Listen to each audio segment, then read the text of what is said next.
back. So in this video, we're going to continue with destructuring arguments, and what we're going to focus on is how we can destructure them inside of a function, so parameters to a function, as well as understand what will happen if something that you're expecting to be there isn't there. Okay, what will be the result of it? So they're the two main things we're going to focus on in this video. So the first one is basically applying destructuring to parameters. Okay, so what I'm going to do is I'm going to create a function.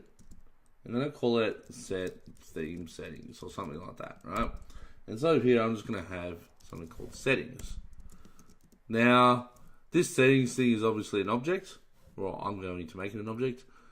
So if I come down and I call set theme settings, right, like so, I'm going to pass in something like theme color red, right, and we'll say background theme color, we'll say white, right?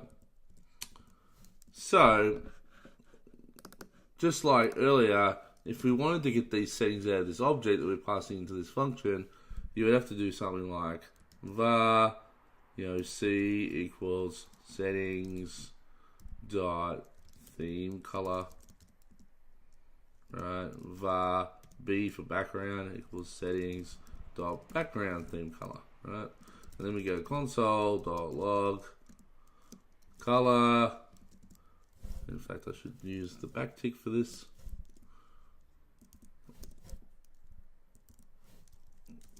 We go C, and then we might say background color B, like that, right? And this all works. I mean, this is how we've done it in the past. So you save this, and you come over and you go no destructuring part 2, and you get the value color red and background color white. But just like we did with objects that were on their own, we can do the same here for the settings, right? For the parameters. Now this is just an object, right? So we can manipulate the object being passed in the same way inside of this parentheses for the actual function.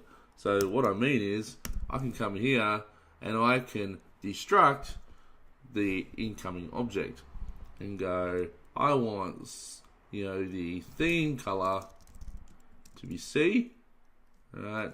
And I want the background theme color to be B, right? So with that said, now we don't need these parameters anymore, right? Save this. We should technically get the same result. And there you go, we do, right? So that's how we can destruct an actual parameter from, an actual parameter into multiple variables, okay? This works when the parameter is an object, but can it work if the parameter is an array? The answer is yes, it can, right? And very simply to how we did it for arrays in the first video. So if I come in and go function print coordinate, like so, and I pass in a coordinate, right, like that, and we might say var x equals coordinate dot x coordinate 0, right, var y equals coordinate 1, and var x equals coordinate 2, and then we can print this out.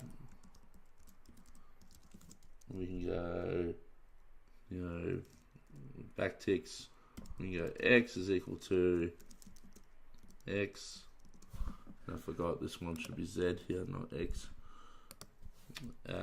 Y is equal to y, and z is equal to z.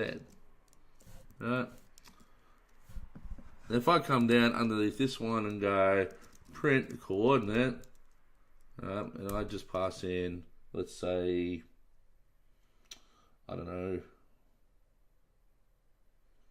we'll say 50, 100, 200, okay?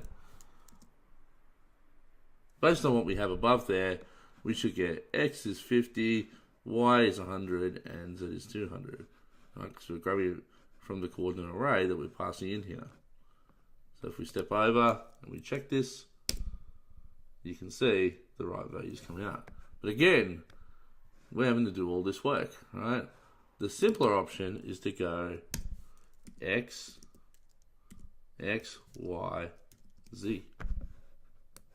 Remove all those lines of code, and now we just have one line, right? So again, we're destructuring the incoming array into 3 parameters, X, Y, and Z, just like we did with arrays in the previous video. So coming in, check this out, and you still got X 50, Y is 100, and Z is 200, right? So that's all well and good. Now the other thing I want to address in this video is something called a fail-soft, right, with this destructuring. And so what you can do is, in the situation of when you're expecting something and that doesn't come in, what does Java or ECMAScript 6 try to do about it? So we come in, I'll go fail-soft function, right, and I'm going to create another abstraction or another destruction here of A, B, C, and D, right? And the first thing I want to demonstrate is, what if I always want C to equal something even if it doesn't exist? Well, just like default parameters, you can actually set default values for variables if they don't exist in the object you're trying to destructure, right? So here I'm saying if C does not exist in the incoming parameter, right, set C to 3. And what I'm going to show is that for D, if I don't do that, what the value is going to be, okay? So for this, I'm going to go console.log A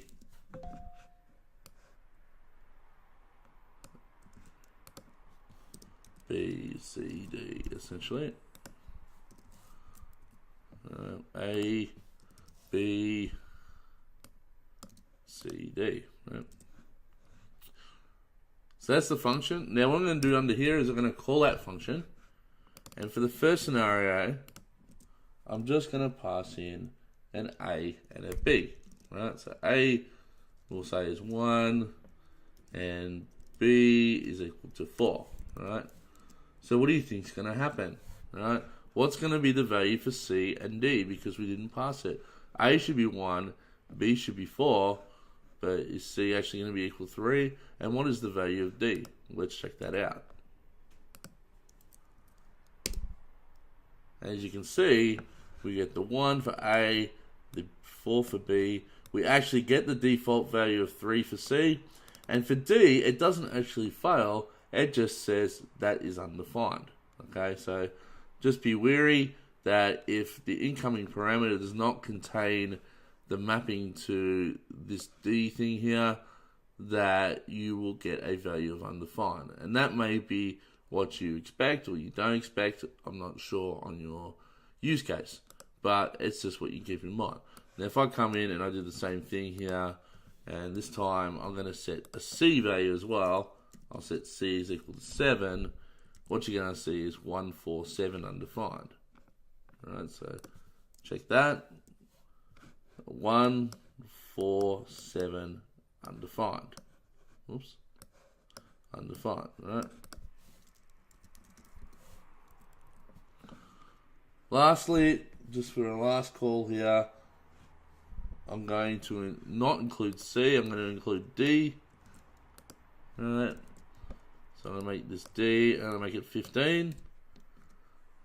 So what should happen now is we get A is 1, B is 4, C is 3, and D is 15. Alright. So let's finally check that. And as you can see, A is 1, B is 4, C is 3, and the D value is passed in, and it's a value of 15. So that's all I want to talk about for this topic.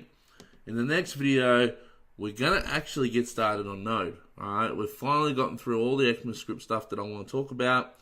There is more ECMAScript stuff that we could have talked about, such as classes and things like that. But at this stage, Node doesn't really use classes from a lot of the code that I've seen. So I'm going to skip that part.